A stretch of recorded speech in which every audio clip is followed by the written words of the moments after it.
இன்னைக்கு நம்ம வந்துட்டு பார்த்தீங்கன்னு வச்சுக்கோங்களேன், நம்ம வந்துட்டு ஃப்ரீ ஃபயர் விளையாட போகிறோம். ஆக்சுவலி ஃப்ரீ ஃபயரில் இங்கே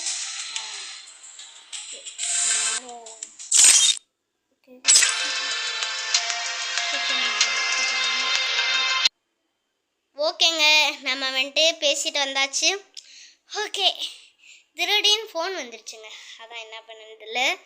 ஓகேங்க, நம்ம வந்துட்டு இப்போ வந்துட்டு நம்ம ட்ரெஸ்ஸெல்லாம் சேஞ்ச் பண்ணி ஒரு சூப்பர் மேனாக ஆகிட்டோம். பாருங்கள் கையில் எப்படி எங்கள் தலை செம்மையாக இருக்காருங்க. ஓகேங்க, நம்ம இப்போ வந்துட்டு டைம் ஓவர் ஆக போகுதுன்னு நினைக்கிறேன். 42 என்னமோ ஆச்சு. ஆனால் ஒரு செகண்டில் நம்ம வந்துட்டு வீடியோ முடிச்சிடலாம். ஓகே, நம்ம வந்துட்டு கஷ்டப்பட்டு ஒரு வெளியே எடுத்துட்டோம். இப்போ வந்துட்டு யார் வந்துட்டு நம்மளுக்கு கமெண்ட் பண்ணியிருக்காங்கன்னா, ப்ரோ 40 சப்ஸ்கிரைபர் வந்ததுக்கு நன்றி அப்படின்னு சொல்லியிருக்காரு. ஓகே ஓகே ஓகே ஓகே ஓகேங்க, நம்ம வந்துட்டு ஓகே ஒரு செகண்ட் ஆயிடுச்சு. ஓகேங்க, இந்த வீடியோ பிடிச்சிருந்தா மறக்காம லைக் பண்ணிக்கோங்க, சப்ஸ்கிரைப் பண்ணிக்கோங்க, பக்கத்துக்கு பெல் பட்டனை கிளிக் பண்ணிக்கோங்க. அவ்வளோதாங்க, இந்த வீடியோ முடிஞ்சிச்சு. ஓகே, பாய்.